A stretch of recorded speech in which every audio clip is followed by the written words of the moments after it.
and many other... This is right, Arab.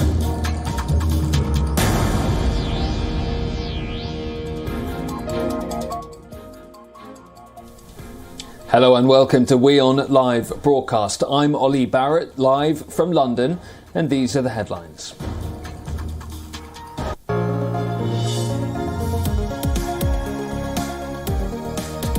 Russian President Vladimir Putin claims the liberation of Mariupol after nearly 2 months of fighting, but signals he will forego a final bloody offensive against the beleaguered Ukrainian defenders there.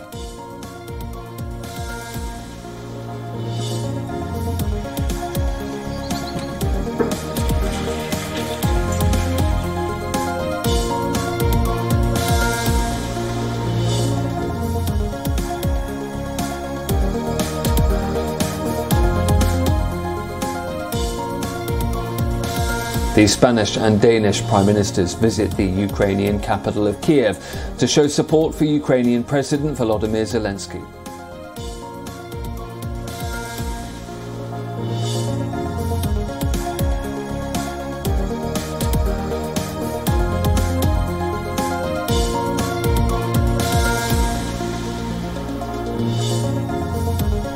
UK Prime Minister Boris Johnson indicates he is ready to offer more visas to India in return for clinching a free trade deal during his 2-day visit to the country.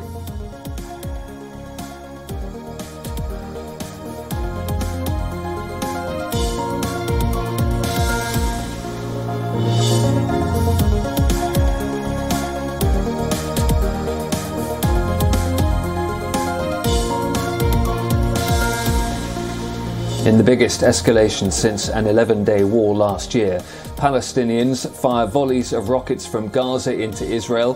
Tel Aviv retaliates with airstrikes.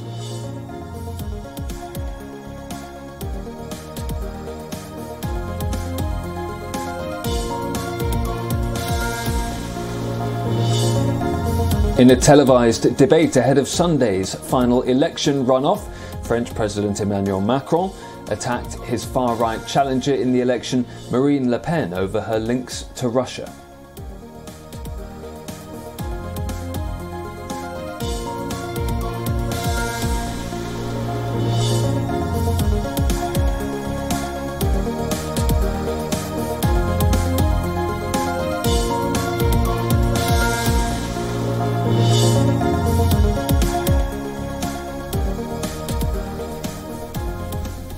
British Prime Minister Boris Johnson is on a 2-day visit to India. The main focus is on finalising a two-way $1.3 billion rack of investment deals, and also to help ease the visa process for Indians looking to travel to Britain. Ahead of his visit to the national capital, Boris Johnson confirmed that his talks will focus on job creation and economic growth, with a particular focus on energy security and defence as well, and to enhance people-to-people ties between the two countries.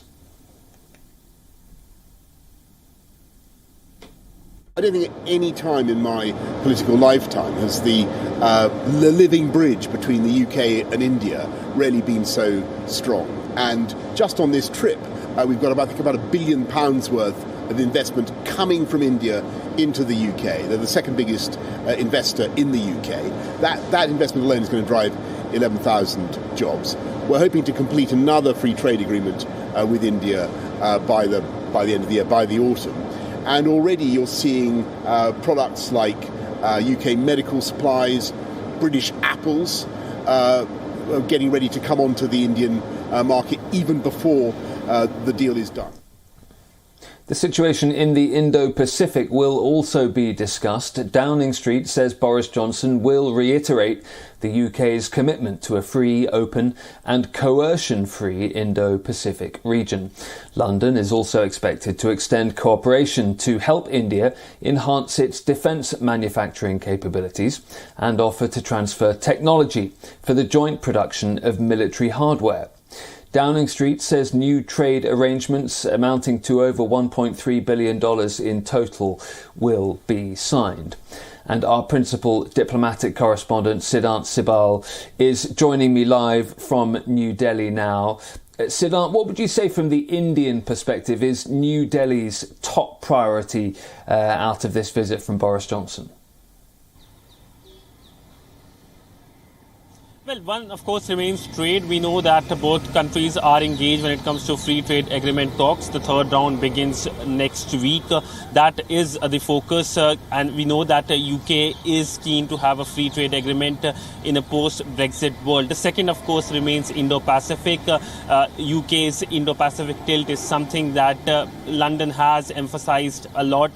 But largely, there are other contentious issues as well. First, of course, is the extradition of economic fugitives like Vijay Mallya, and another is the rise of Khalistani elements in UK who have been, of course, threatening the Indian establishment, the Indian missions in UK. We saw visuals 2 or 3 years ago how the window pane of the Indian mission was broken during the protest by Khalistani. So these remains the top priority and focus areas during the meeting between the Indian Prime Minister and the British Prime Minister that happens here in Delhi tomorrow, because tomorrow the entire day the British Prime Minister will be here in Delhi. Today he is in Gujarat, the western state of Gujarat, where of course he visited Sabarmati Ashram.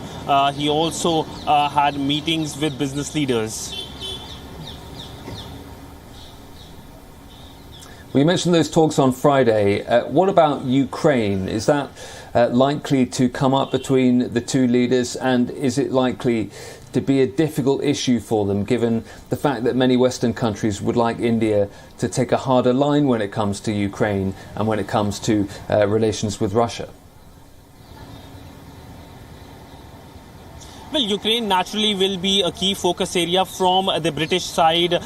Earlier, we have seen today that the British Prime Minister talked about it in response to a question. He said that India has condemned the instances, the killings in Bucha in Ukraine. But largely, there are more divergences on Ukraine between New Delhi and London. In fact, the entire European continent. India has close relationship with Russia, with European Union, London, and of course Washington as well. And India has several times reiterated that it is neutral in its stance in terms of not condemning but creating a space for conversation between Ukraine and Russia. So that has been the Indian side, but naturally the British Prime Minister, he's the first European leader to visit New Delhi since the Russian invasion of Ukraine on 24th of February. So he is strongly going to raise that matter. But as sources have been telling us from London, that the UK is not going to lecture New Delhi on the position it has on the invasion, but it's going to share the perspective, what it has, its views on the invasion, and listen to what New Delhi has to say. OK, Siddhant, just briefly, next up in this bulletin, we're going to talk about some of Boris Johnson's domestic travails. Are they overshadowing his visit in India at all, or is the focus very much on bilateral relations and the talks that are going on and the visits that are being made by Boris Johnson in India?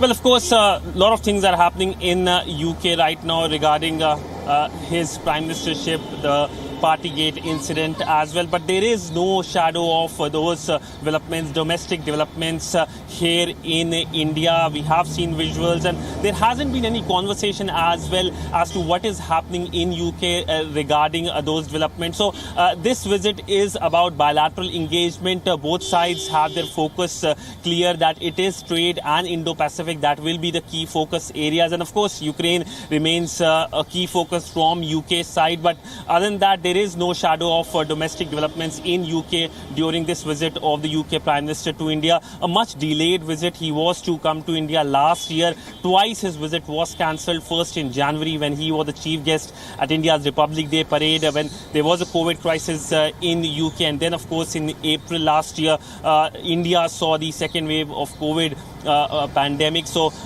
that is why the visit got delayed. There was a virtual summit as well in May of last year in which the roadmap was decided. But by and large, finally this visit has materialized, and there is a lot of emphasis on making sure that the relationship goes strong further and further. Siddhant, thank you.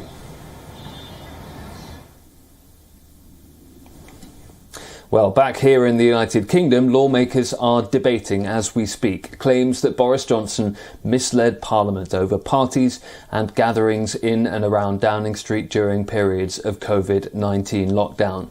A motion put forward by the opposition Labour Party, if passed, will refer Boris Johnson to Parliament's Privileges Committee to decide if the Prime Minister's conduct was in contempt of the House of Commons. The government had initially proposed an amendment that such a decision shouldn't be taken until the end of police and cabinet investigations into so-called Partygate, but it has now withdrawn that amendment in a U-turn, and so the opposition motion may well pass later. Dans mes bras, venez dans mes bras. Le soir revenir dans l'Europe. Personne jamais ne relève leur incohérence. Well, next to France, and the two finalists in the presidential race faced off in a live televised debate. Many analysts say it was a more civilised exchange than their encounter 5 years ago.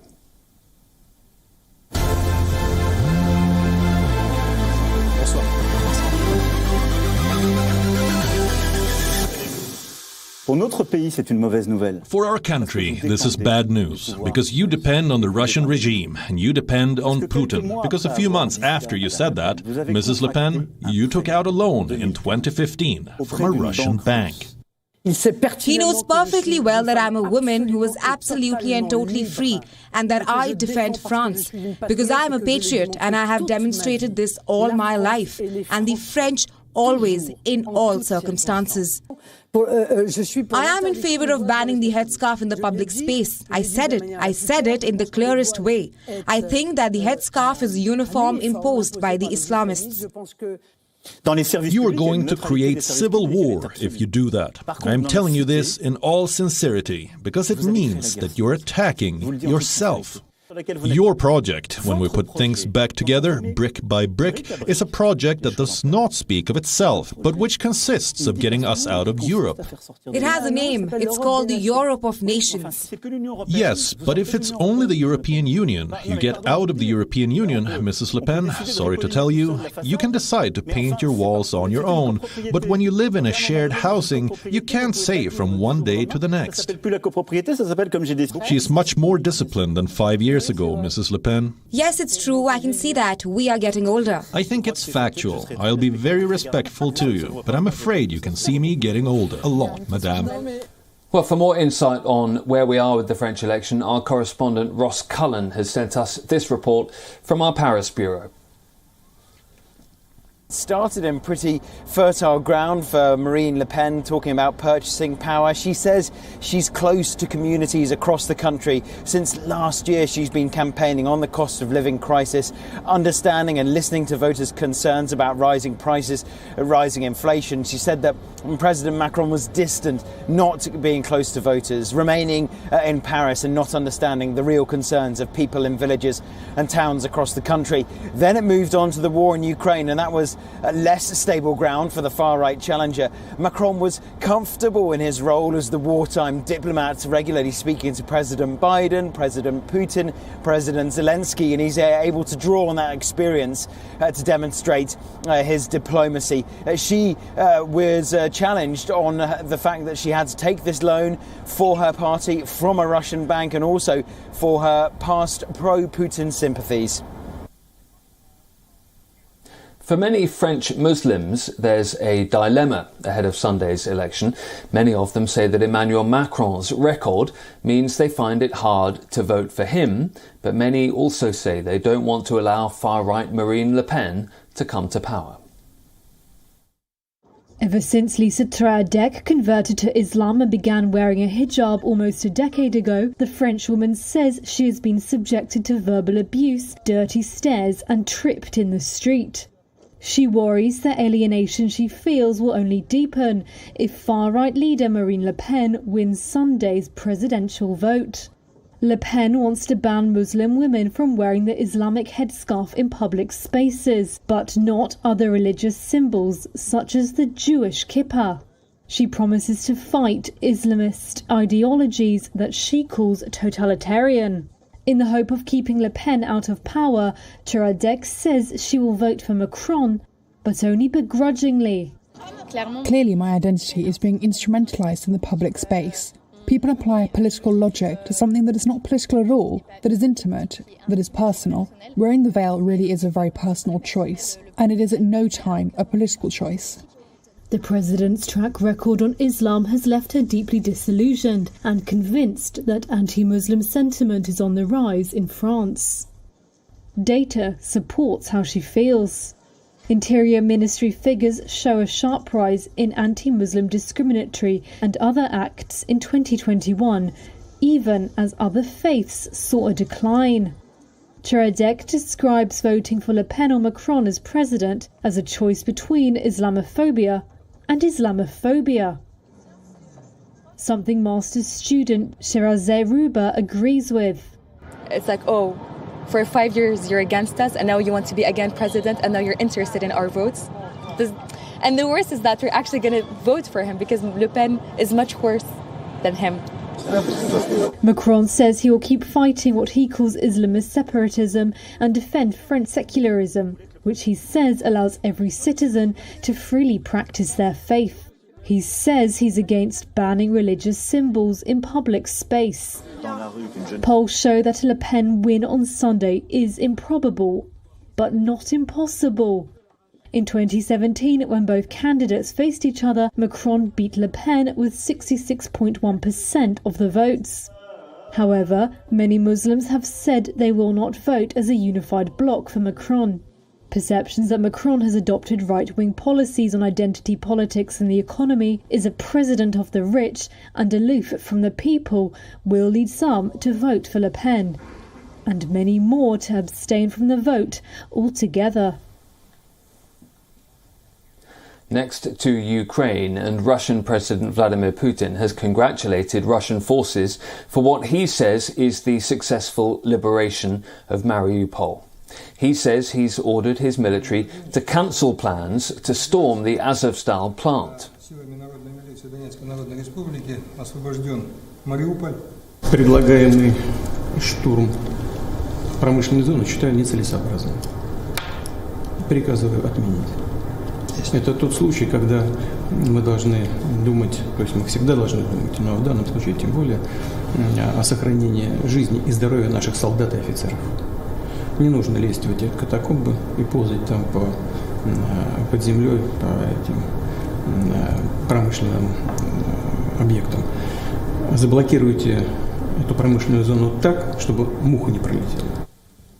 The last Ukrainian fighters are sheltering in the sprawling steel plant, reportedly with around 1,000 civilians who are living in dire conditions. Vladimir Putin gave the order in a conversation with Sergei Shoigu, his defense minister, that was broadcast in Russia. Capturing Mariupol would allow Moscow to potentially link up pro-Russian separatist territory in Donbass with the Crimea region that Moscow annexed back in 2014.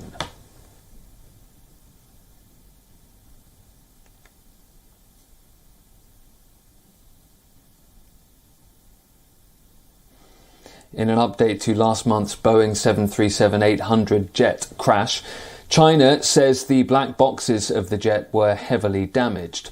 This leaves very few clues to explain the crash that killed all the passengers and crew on board. China says the black boxes from a Boeing jet that crashed there last month are severely damaged. That means it will take time to recover and analyse the data they hold. The 737-800, operated by China Eastern Airlines, went down in the mountains of Guangxi on March 21st. All 132 people on board died.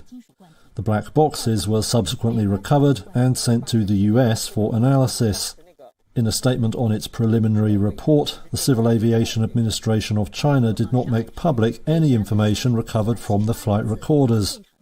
It said the crew were fully qualified, the jet was well maintained, the weather was fine, and there were no dangerous goods on board.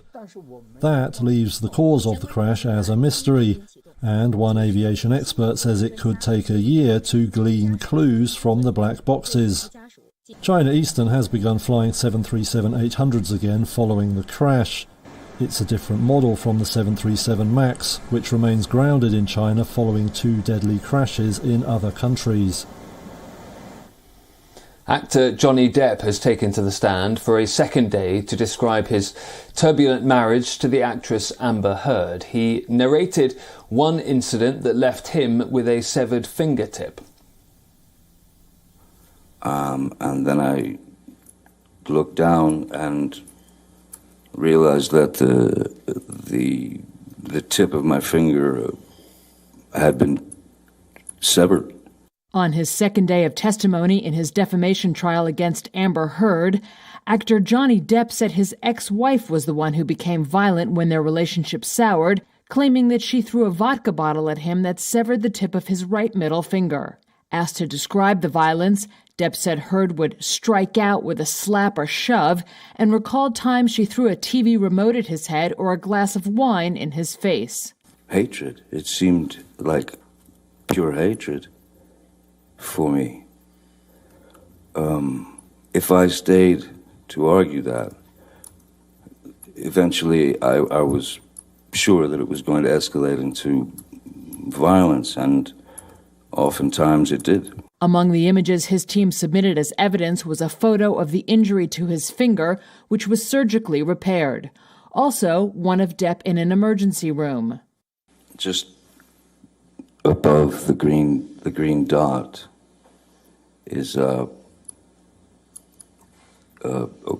wound from Ms. Heard taking my cigarette. And this is after the finger had gone away, and she stubbed it out in my face and on my cheek. Depp said he would remove himself from the situation, sometimes locking himself in a bedroom or bathroom, and never struck Heard. But you're fine. I did not hurt you. I did not punch you. I was hitting you. Several audio recordings of arguments between the couple were played in court, with Heard acknowledging starting physical fights and striking Depp in one of them. Depp has accused Heard, also an actor, of defaming him when she penned a December 2018 opinion piece in the Washington Post about being a survivor of domestic abuse. Attorneys for Heard have argued that she told the truth and that her opinion was protected as free speech under the First Amendment.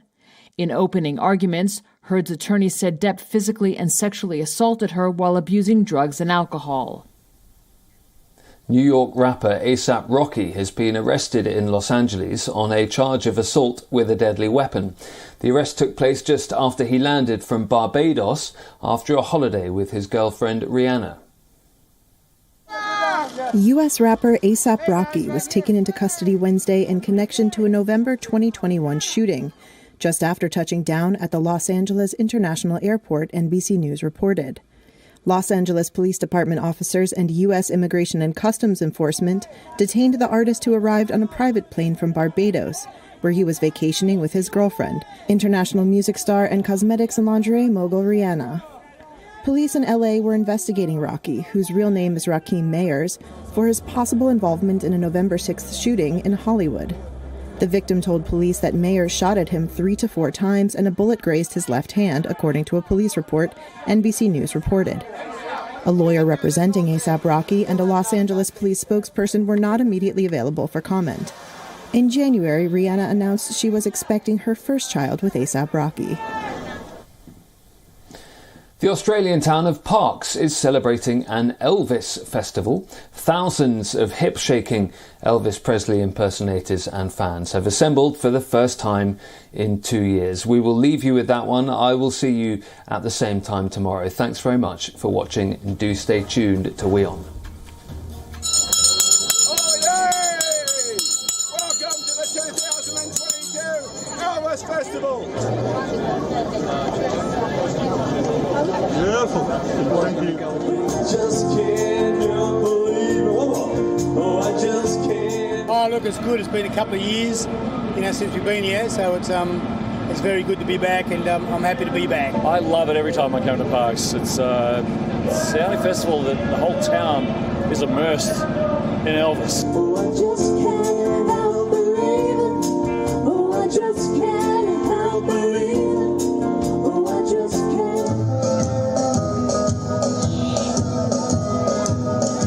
Fantastic for the town, great to see people back, and boosting the local economy, plus getting back to a bit of normality as well. It's been a crazy world the last couple of years, and it's good to see the festival back on track. We have missed it, not only business-wise, but we've missed the people, we've missed the fun, we've missed the music.